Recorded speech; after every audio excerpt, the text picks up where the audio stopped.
Hey everybody, this is Jen Kleinhens. And I'm Rob Foes. And you're listening to another episode of Everybody Hates Your Brand, a podcast where we talk about our thoughts and opinions on marketing, from customer experience to brand and everything in between. Join us today as we talk to Liz Roche, General Manager and Chief Strategy Officer of Havas CX Helia North America. Right, so first things first, before we start this interview, we've had a technical breakthrough, 30 episodes now into this process, that both myself and Jen can both be heard audibly. Jennifer. Yes. There she is. I'm here. I can speak. We're ready. Listen to Let's that. interview. It sounds proper and everything, which is fantastic. So that's a real positive for this. Second positive is who we have with us. We've been on a run of really great guests lately, and today is absolutely no exception. This might be our greatest, I have to say. Our greatest. I mean, that's pressure right from the get-go. Not to be flattering. To be fair, but that's pressure from the start. But we are always fascinated in talking to leaders within the marketing and the agency world, and we have one with us today, Liz Roche, General Manager and Chief Strategy Officer for Havas CX Helia North America. That's a mouthful to say all in once. Welcome to the podcast. Thank you both. Thank you for having me. I'm excited. It's very kind of you to be here. So when we start these interviews, we usually start with what I like to call the credibility section, which is a bit harsh, but essentially it means it would give us a bit of a background to you and your career and sort of what you do, what you're currently doing, so people can get a feel for you and your expertise. So would you mind sort of giving us a bit of background, please? Absolutely. I'm GM and CSO of Havas CX Helia, which now that you say it is a huge mouthful, both from the title perspective and from the name of the agency. But I'm based out of Chicago. We are a customer experience consultancy focusing a lot on the customer engagement portion, right? So really that data loyalty CRM section. And that's really where we specialize. It's kind of our sweet spot. How do we drive performance using first-party data, really capturing that, harnessing that power? And honestly, that's what I have a lot of heart for. Before Havas, I was at Facebook working in global marketing solutions, specifically for the retail vertical. So deeply entrenched in loyalty. My focus was in grocery drug. So, all of those Walgreens programs, Kroger programs, things like that.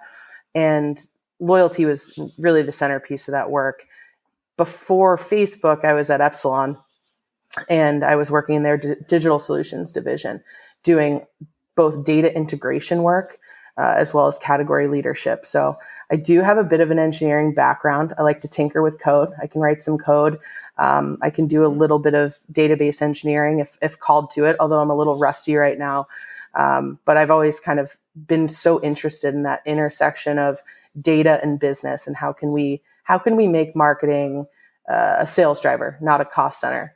And prior to that, did a stint at Groupon, did a stint at LinkedIn. So I love the tech side. I love the platform side. I love all that kind of good stuff. And now here you are running a hugely successful agency. The agency model it's interesting because there are sort of things that are besetting it from all sides. So you've got clients taking work in-house. You've got large consulting firms moving into this world, buying creative agencies and doing all sorts of things like that. People seem to be less and less keen to set up retainers these days, and it's more and more about project work. Do you see those, and of those, which are the most prevalent for you, and how are you kind of going about fighting those? Yeah, I think the move from retainer to project speaks to me. But I don't know if it's about fighting it. For us, we're finding a competitive advantage here. I think it's the size of the team, but also recognizing that we need to adapt the staffing model. We need to adapt the business model to really thrive in this project environment. I think project work's the way of the future. When we think about what clients are in-housing, it's a lot of those areas of expertise that they can rinse and repeat, right? Things that we can plug and play and do kind of in perpetuity. They are hiring us for these projects because of the aggregate of our skills, right? The aggregate of the skills and experience that they can get from agencies. And I think that stuff's really hard to bring in-house. It's really hard to find a diverse team of people with these viewpoints after working on such a variety of different projects and clients. So I actually think it's a really interesting advantage that we bring to market. And for me, specifically coming from kind of that tech background, I look at it as, let's convert projects into ARR. Let's not think about retainers. How do we think about annual recurring revenue in such a way that we're not doing the same work next year that we did this year? We're adapting and we're growing alongside our clients. And if we are doing the same work over year and we're not really progressing them, then to me that doesn't speak to, an evolution of a relationship that makes us really crucial to the business. So I like the project model. I think it's definitely worked to our advantage. And we've been able to adapt and pivot to make sure that those projects do turn into ARR and that we're able to grow alongside clients. Yeah, that's interesting, because a lot of times what you'll hear is people talking about retainer versus project-based is this idea of like trust and ongoing relationship, and that takes time to build. And I think the old school of thinking is basically, well, that has to happen in a retainer, because if it's project by project, well, they feel like that can't really happen. But it's interesting because you have that sort of software engineering background to you. It seems like, yeah, it's project over project, but that's how the trust grows. That's how the relationship grows. That's how the ability to kind of do the right work for the client grows. It's a really interesting perspective. I like that. Yeah. Yeah, and I think I don't know, it's funny because you're right, the old-fashioned ways, a retainer is predictable, which from a revenue perspective is great because you can layer on, okay, and we know we've got to have this many people. It's easy from not easy, but it's easier from a staffing perspective as well. You're not having to staff up and down and all those kind of things. You've got this thick base layer of stuff, haven't you? But you're right. I think procurement's had a huge impact on that as well. I think pretty much every pitch now has a procurement person front and center who's pushing value and pushing that sort of stuff as well. That project by project might be, you become a named agency rather than the one on retainer. You're right. It seems to be the way things are going. In terms of technology, and you've alluded to the fact that this is your background and obviously from an engineering background, technology is so important and yet rapidly changing in the sort of world of CX, CRM, loyalty. Everyone's got a cloud. You're no one without a cloud. There's AI platforms like Einstein and Watson and marketing automation, all that kind of stuff. But there are sort of numbers, and I don't know if you see this yourself, that show that a lot of people almost overinvest in technology. They buy to use that classic metaphor that everyone uses, they bought a Ferrari, but they haven't got any petrol to put in it, or gas, sorry, I should say, given I am outnumbered by Americans today. Is that something that you see? That kind of underutilization of technology, and what's your kind of perception on why you think that occurs? Yeah, I mean, 100%. This is what's happening. I have a few thoughts on why this is happening.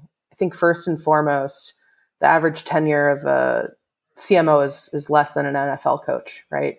So we're looking at CMOs, kind of a revolving door of CMOs who come in, want to make big sweeping tech decisions. They don't have the strategic groundwork done. The strategy has to happen first, right? And we have an advantage. Our agency is a true consultancy in that we don't use the consulting arm as kind of the way in to sell big tech. We'll actually consult on your tech and orchestrate your tech, and we're tech agnostic. We have tons of different certs, to work with whatever frameworks you have. But I think what we find is we get into these projects with legacy purchase decisions that were made by previous regimes. And the main problem is there wasn't a sound strategy going into it. It was, let's make this big move, right? This big earth-shattering move that maybe we can we have a partnership with Asia. Now we're going to put out some press about it, right? But what we find is that data availability becomes the issue.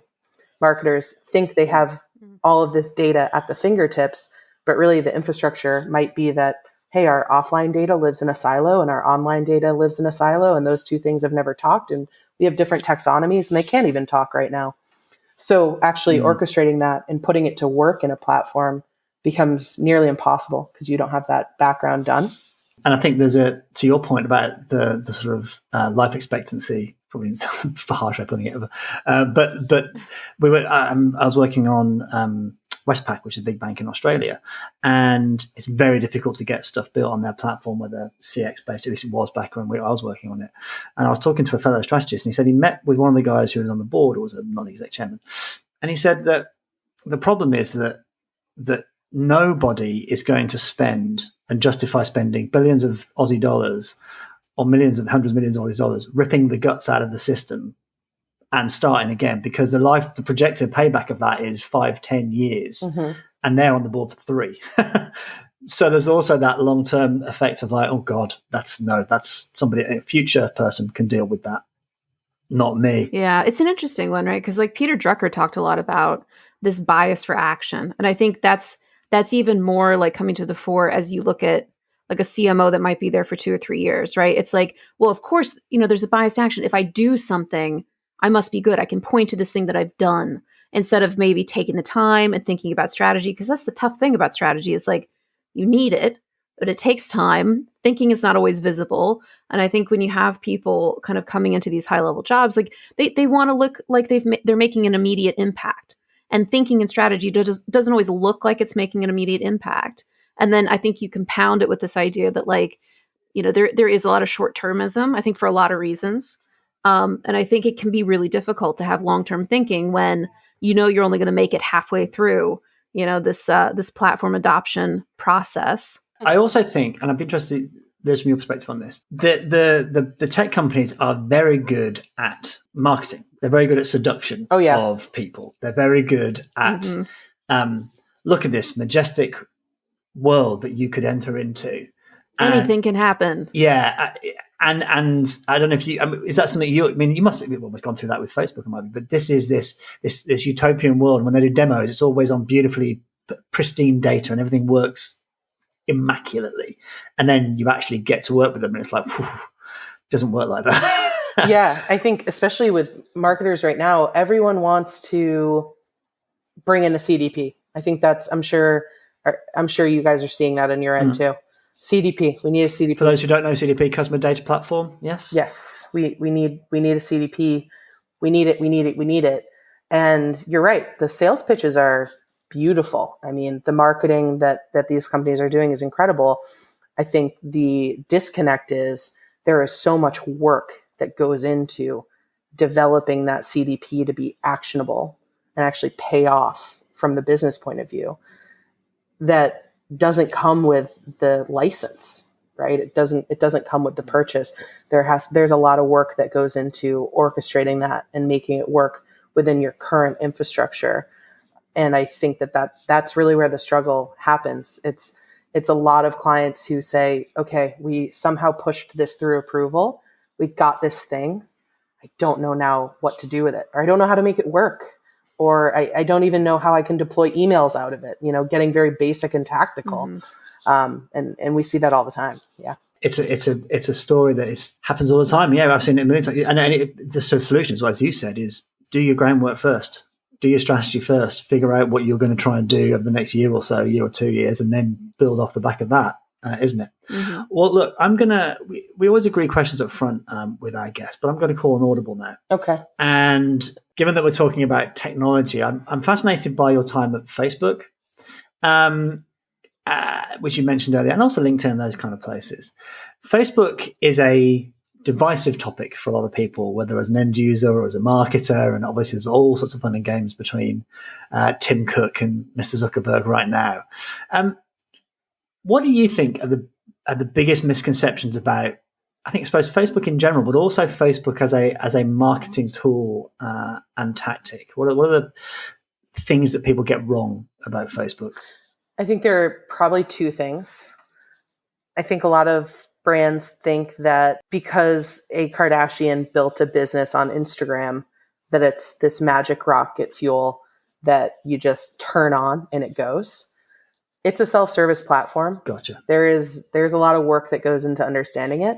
And I think on the other side of that misconception, it's that, well, it's a black box. You turn it on and it either works magic and you become a Kardashian, fingers crossed, or you don't do anything and, you hit your slump and you have to be on there because you need to keep up with share of voice.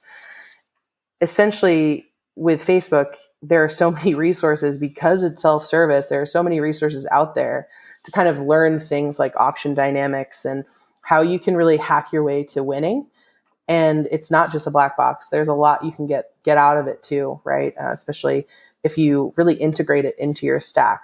and really integrate your audiences. And if you are segmenting your first party data and activating on Facebook, you can get that really tight closed loop measurement to use it as kind of a testing ground. I always thought that was, if I ever started a business, my testing ground would always be a self-service type platform like Facebook, really being able to get that real-time gut check on, is this working? Why or why not? How can I pivot? How can I learn more over the course of a day than, if I was to invest in linear TV, I would learn over a month. So I think there's a misconception about the black boxed nature of Facebook. If we think about the landscape right now, it's really just a series of black boxes, whether it's retail media networks, Google, Facebook, Reddit, you name it. More and more of that digital spend is falling into kind of those walled gardens now. So it's really just a series of walled gardens. It's up to marketers and strategy, frankly, to start making sense of it and pulling what they can out of it and activating to get better. I think you're right about the black box thing. It's one of the things that drives me crazy, especially when it comes to things like recommendation engines and tools that do that kind of stuff. There's research out there that shows that when you're dealing with a complex system, customers want to understand the cause and effect. So why did you put this in front of me? What have I done that makes this relevant to me? Which I think is why Amazon do so great with their collaborative filtering tools, because it's, people like you bought this, or people who bought this, CD. God, to show my age there, aren't I? Christ. People who bought this cassette tape. also bought music from these kind of like bands. So there's a transparency there. I think my worry with a lot of the black box stuff, especially when it comes to AI and building propensity models and all that kind of stuff, is you lose that transparency, and therefore you can't pass that transparency on to the customer to say this is why. Yeah. That's something that really, it's an interesting one too, because at a certain level, it's like, well, what is the story you're going to tell? Exactly. Here's a paragraph of all the things that you've done over the past 6 months on this platform that make us think that you might find this enjoy. Do you know what I mean? Like it does become a little complex, but like I agree with you. I think like transparency is incredibly important. That's what Netflix do so brilliantly, right? Yeah, but like Liz, how do you think about sort of like the transparency side of like communication and when things get really complex? Like, how do you kind of consider that? Yeah, maybe I have a simplistic view on this, and this might be kind of I don't know how well received it is, but I do think that there's a trade that we make as consumers to get the most relevant and enjoyable experiences. No matter what we do, we're going to see 10,000 ads a day, right? It doesn't matter whether or not you're incognito or I guess the only way around it is to live in a bunker and avoid screens. But if you're connected and you're living, you're going to see between 6,000 and 10,000 brands a day. That's the estimate. So what if those brands could add value to your life? What if they were relevant? I think that's the trade for what we give back in terms of data, and in terms of the trade we make on the privacy side. And I think that transparency is certainly important. But I think if you were to offer that long paragraph that we just talked about everything you've done and why it's yielding this specific ad, I think we'd be shocked at the small number of people that would actually take us up on it. People would prefer relevance over that detail any day of the week. That's my viewpoint. I guess I'm just wondering, for that to work though, the recommendations, whatever it is, have to be right. So in some ways, if your AI is perfect, you don't need an explanation because the person will go, oh, of course, fuck, that makes sense. Absolutely to me, because intuitively makes sense to me. I think in some circumstances though, one of the things that I always strive for is, from a communication perspective, is if you had to say to somebody, or somebody would have to go, I get why you sent me that. I might not maybe want it right now, but I get why you sent me that. And sometimes I think some of those black boxes aren't great at that, and having some context around that. I say, you might not want a paragraph, but because you bought, I don't know, I usually gave an example of my video game background, because you bought the last Call of Duty, we're going to sell you the next one. You know what I mean? So you're making a connection between behavior and you actually mentioned a phrase I'd never heard before. Option dynamics. Could you for me, basically, I'll be selfish. What do you mean by option dynamics? Auction dynamics. Oh, auction dynamics. Okay, so it's basically my hearing and the fact I'm getting older is the problem more than anything else. Yeah, just how to work the auction. I think that's an in biddable media. I think that's a understood space right now. So you got any tips from that perspective? Yeah, I think, especially when the holiday season comes around, you should treat it like you're trading cryptocurrency. Keep your eye on the ball all day. Understand when you're going to get more efficient, when you might have more opportunity, especially if you're not wholly reliant on a Black Friday or a Cyber Monday. How can you plan around that and actually make up for really efficient CPMs on the off days around those holidays, where you're still going to get a lot of eyeballs, still have people in that buying mindset, but not necessarily compete with those massive retailers, especially if you're a disruptor brand. We saw at Facebook specifically a lot of disruptors really gaming that holiday spend of traditional retailers and finding the light days and going all in on those light days to try to maximize reach and efficiency. So if you were to pick out a couple of really, or a couple of decent examples of people who've really used Facebook well, people you work with maybe when you're at Facebook, could you give us a couple of kind of examples of people who've really kind of nailed it, you think? Yeah, I think one that comes to mind is Walgreens. Walgreens was doing a loyalty beta when I was at Facebook, and they were actually connecting personalized offers to the ads by way of their loyalty program, and actually having kind of an opt-in mechanism to confirm that you are part of the loyalty program, validate through a shared API, and then offer up personalized ads. I thought that was really groundbreaking. I think that Albertsons has always stuck out. They're a massive retailer in the US, and they were always wanting to test and learn and really figure out ways where they could digitize the circular, bring to life local price and item, which can be a real challenge in that space. And I think trying to bring that physical experience into the digital world and really add value. I always found that to be a huge endeavor, but really interesting and obviously worthwhile. Well, thanks for that. One of the things that I always find interesting about talking to marketing leaders, especially right now, is the impact the pandemic has had.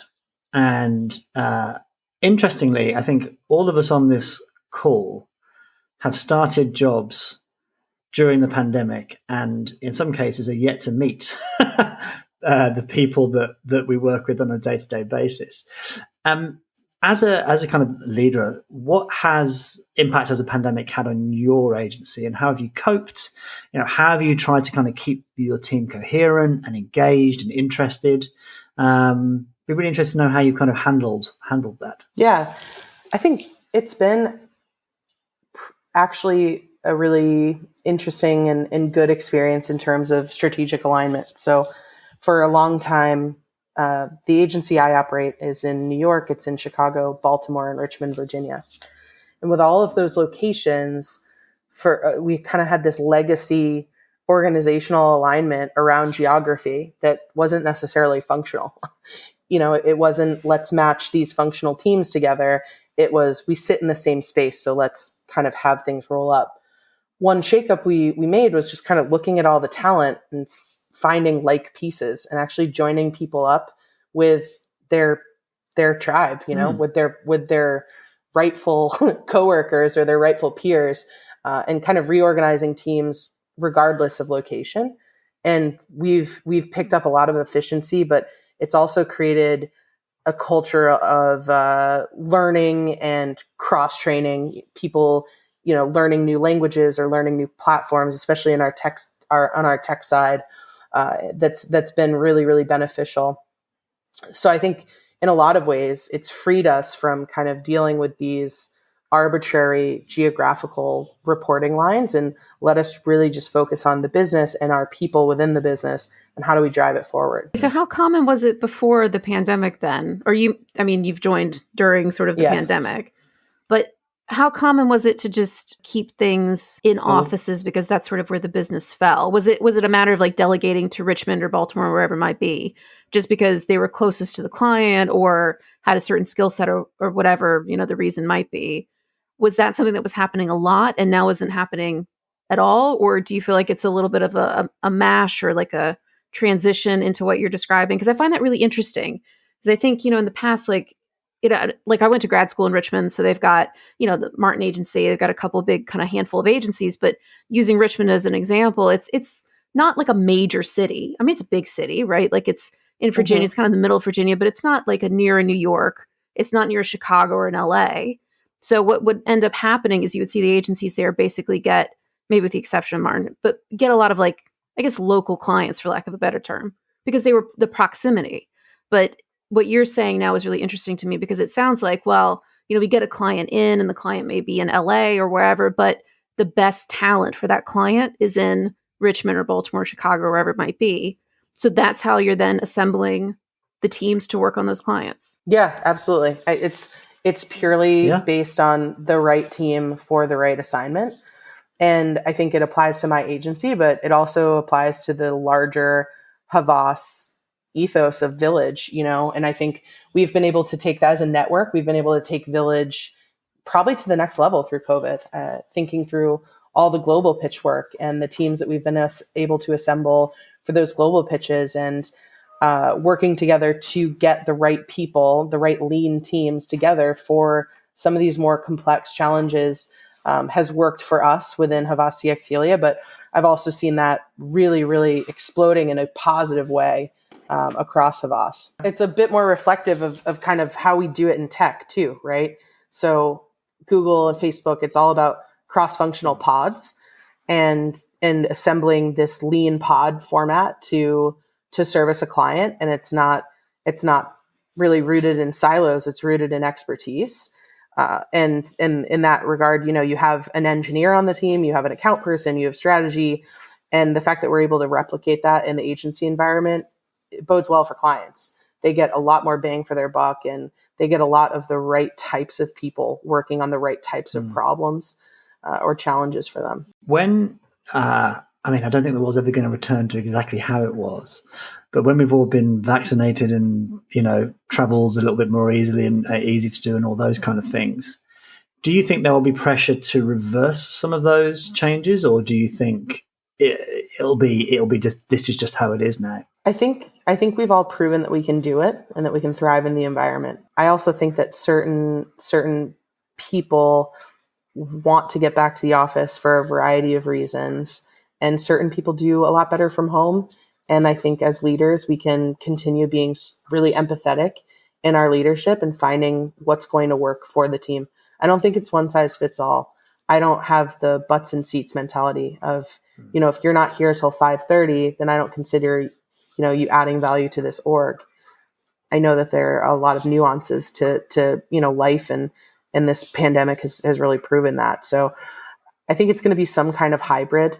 And I think there are going to be projects and challenges that require us getting together and scrumming together. But I don't think it's going to be every single day. No, fair enough. That's really interesting. So for me, as an American who's working in the UK, like it's a very different sort of structure in the country here, right? So we've got basically one center of gravity, right? Like you've got London, and everybody kind of comes into London, versus the US, where like, having not lived in the US for like 4 or 5 years now, I would have thought that the US would have been like, run back to the office. We all got to be in the office. Like presenteeism always felt like, take this with a grain of salt, because I worked for AT&T. So I only worked on the corporate side. I never worked in an agency in the US. But it's really interesting that I'm really seeing, people like yourself and like other sort of leaders in the US be like, no, we think like hybrid is really working and it's something we want to keep doing. But something you said really, it spurred a little bit of a thought from me, which was this idea around sort of like diversity and neurodiversity and the different ways that people work, and how virtual working is kind of helping them do that. Are you kind of feeling that this is virtual environments are giving people who maybe, are introverts versus extroverts, or have different sorts of skill sets where they don't need to be in the office all the time? It's kind of giving them the opportunity to shine in a way that maybe being in the office all the time hadn't. 100%. I know there are team members who have a lot of anxiety around being in groups and being in the office and being around, teams, and feel a lot more comfortable at home and can function better at home. And I think if we're able to get the same level of work and take that stress or emotional distraction away from folks and really let them do what they're good at, I think that's the positive. Operating a small agency, you have to be strengths based. You can't hire people because you want to just develop their weakness, develop their weakness, develop their weakness. We hire people, and especially because we're project based. A lot of our work is project based, right? We are hiring people who are experts in what they do, and they are phenomenal at what they do. And if they want to do that from Antarctica, but they can still keep, Central or Eastern time zone hours, then I'm cool with that. Especially if it really lets them play to their strengths and find more joy in the work. I think that's the other piece. We do this because it's fun, right? Like if we wanted unfun jobs, we would have probably not gone into marketing. But we all decided at some point in time that we wanted to have some fun.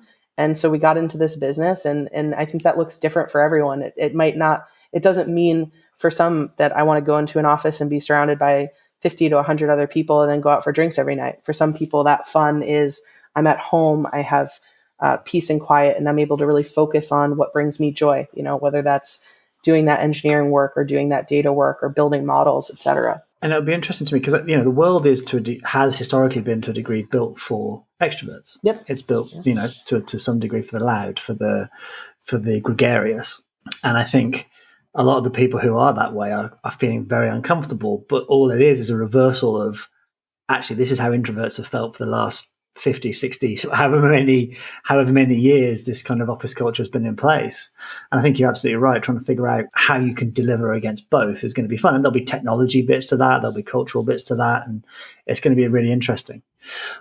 Diversity was mentioned by Jen from a sort of neurodiversity perspective, but it's a huge issue, I think, across the board for agencies, whether that's ageism, and we've done a podcast on ageism in agencies, to sexism, racism. What does Havas CX Helia do to try and create a more diverse profile? Because in a lot of agencies, I see still a lot of white middle class people, and it's something that's always kind of infuriated me. So what is it that you're doing to help in that space? Yeah, I think we acknowledge that diversity is key, right? Especially when it comes to strategy and building that framework or really doing that foundational work for any type of customer engagement. Consumers look like every different walk of life, right? And we need to find a balance of representation. And I think it starts and stops with talent. And we've really made an active, we're active in diverse hiring practices, and also trying to ensure that this place of work is one that is great for diverse talent to work at. Whether that's, diverse in age, neurodiversity, gender diversity, racial diversity, socioeconomic, or the like. We want to yes, do our hiring practices in such a way that feed that pipeline, but also we have to practice what we preach. We can't create kind of an environment that doesn't allow that diverse talent to really grow and thrive.